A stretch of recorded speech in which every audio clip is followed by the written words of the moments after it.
係時候咯你嚟啦。OK， 偷睇下先。萬千星輝頒獎典禮2025大灣區最喜愛喂 TVB 女主角，笠埋落去，笠埋落去。得獎者係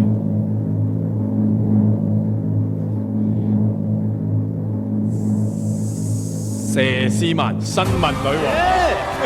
佘詩曼分別喺06年、14年奪得視后寶座，23年更加憑新聞女王成為三料視后。今年新聞女王2嘅 Man 姐繼續搶頭條、搶畫面，神級演技充滿感染力，令佢先拔頭籌，再次榮登大灣區視后寶座。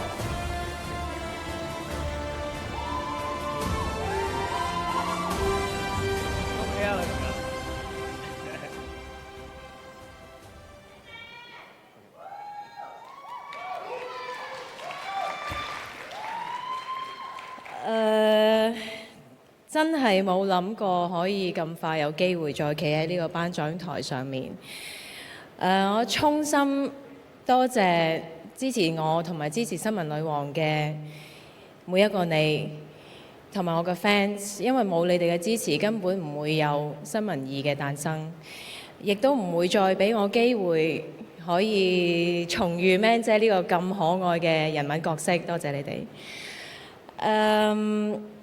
好多謝，好開心再同 TVB 同埋 Youku 同埋77工作室合作。我哋有好好嘅監製，有好好嘅導演，有鍾樹佳監製啦，有關文森監製啦，有傑仔啦，有阿 Do 啦，仲有我哋好好嘅編劇團隊啦，樂仔同埋佢哋到 team。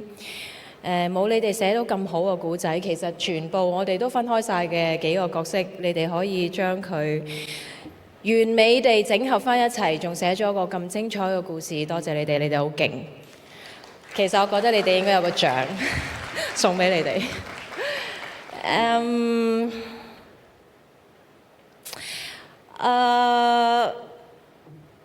唔知仲講咩好啊？好開心啊！總之，同埋我希望港劇可以繼續喺唔同嘅地域、唔同嘅地方，可以繼續發揚光大，可以繼續散發我哋香港劇集嘅精神，為香港爭光。多謝大家。